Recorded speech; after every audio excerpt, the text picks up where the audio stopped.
হাজারো ব্যথা বেদনার পরে ফিরে আসনি তুমি আপন ঘরে।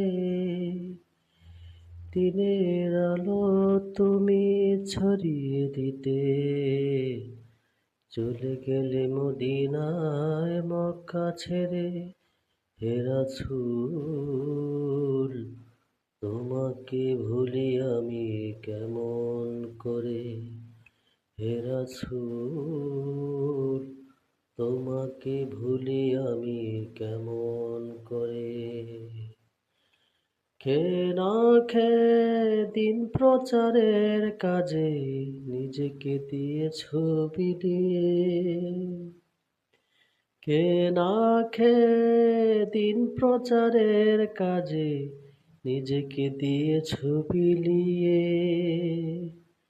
তাই ফিরে কাফেরেরা চিনল না সে আলো, দুষ্ট ছেলেদের পিছু দিল লেলিয়ে।